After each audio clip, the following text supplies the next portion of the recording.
휴가철 여행 계획을 세우다 보면 여행자 보험이란 걸 들게 되죠.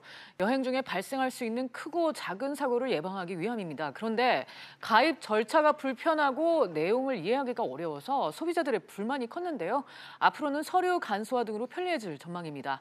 이인표 생활경제 큐레이터와 함께 알아보겠습니다. 어서 오세요. 네, 안녕하세요. 먼저 이 여행자 보험 상품이 뭔지 좀 정확히 알아볼까요? 네, 외교부 자료에 따르면 작년도에 이미 해외 출국자가 2,650만 명, 올해 3,000명에 달할 수도 있다라는 얘기를 하고 있는데요. 그만큼 해외 출국자가 많아진 만큼 해외 사건 사고도 늘어나고 있습니다. 그래서 예전에는 필수 선택 상품이었던 해외 보험이 여행자 보험이 지금은 필수 상품이 되어 있는 거고요.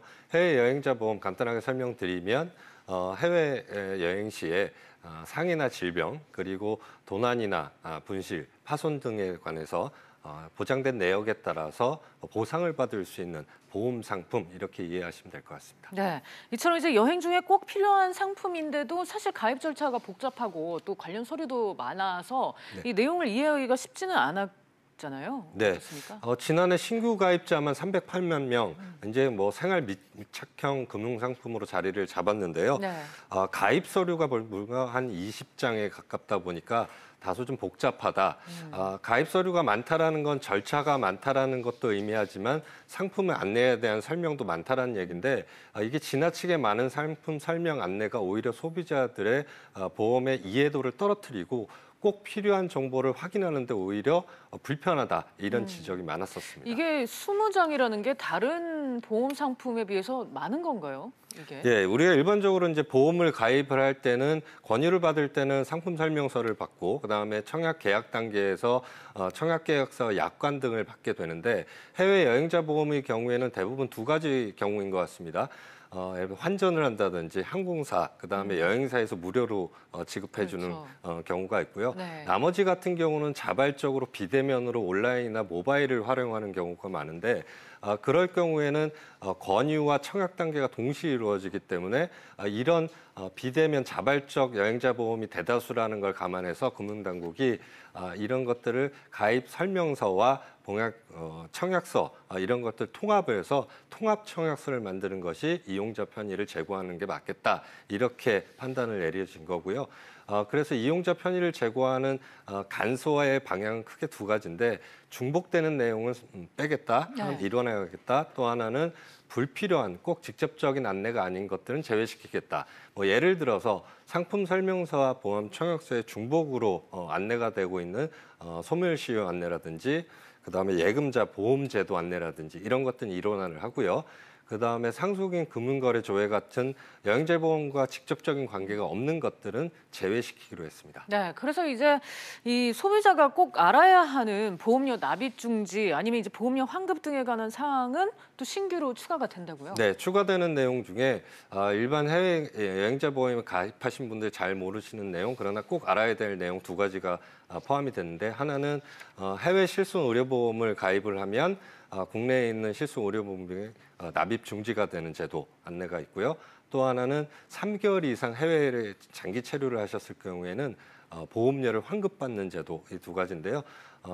보험료 환급이라고 하는 거는 예를 들어서 우리가 한 달에 10만 원을 내시는 분이 있다 그러면 보험료를 10만 원을 다 돌려받는 게 아니라 10만 원 내에 실손 의료비 보장 담보 내역에 해당되는 대략 한 1만 원이라고 계산을 하면 제가 6개월을 나갔다 왔다 그러면 6개월치에서 6만 원 정도를 환급받는 내용입니다. 네, 자 이런 변경 사항 등은 이제 언제부터 적용이 되는 건가요? 네, 보험회사의 준비 시간을 좀 고려해서 올 4분기부터 시행하기로 했습니다.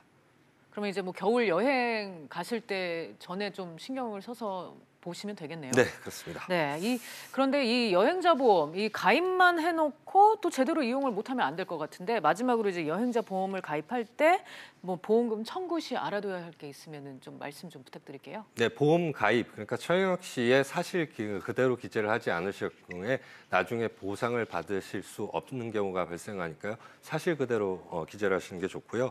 그다음에 신체상해나 도난 사고도 보상이 가능한데 도난이 아닌 본인 부주의로 인해서 분실했을 경우는 보상이 불가능하고요. 현재 사고나 병원 치료를 받았을 경우에는 진단서 그리고 약국을 이용하셨다면 영수증을 꼭 챙기셔야 되고요. 그다음에 해외에서 가장 많은 10건 중에 7건 정도가 휴대폰 도난 사건인데요. 이런 경우에는 현지 경찰서에 신고한 다음에 사고 증명서를 발급받으셔야 됩니다. 그리고 이제 수화물이나 휴대폰 분실했을 경우에는 공항 안내소에서 신고 후에 확인증을 좀 받으셔야 되고요. 참고적으로 또 추가로 좀 말씀드린다면 익스트림 관련된 해외여행 많이 나가시는데 네. 뭐 암벽등반이라든지 스킨스쿠버라든지 패러글라이딩이라든지 이런 경우에는 별도의 특약을 가입하지 않으면 보상을 받을 수 없고요. 그다음에 국가에서 안내하는 여행 제한 지역 이런 곳에서 사고가 났을 때도 보상을 받지 못한다는 점 알고 계셔야 될 것 같고요. 마지막으로는 여행자 보험을 가입하실 때 상품 비교 후에 가입을 하셔야 되는데 제일 저렴한 보험사와 같은 보장 내역이라도 제일 비싼 보험사가 거의 2배에 육박하게 차이가 나기 때문에요. 네, 온라인 슈퍼마켓인 보험담화 이 사이트에 들어가셔서 한번 보험도 가격 비교 후에 가입을 하실 것을 권해드립니다. 네, 오늘은 이인표 생활경제 큐레이터와 함께 새롭게 달라진 여행자 보험에 대해서 알아봤습니다. 오늘 말씀 감사합니다.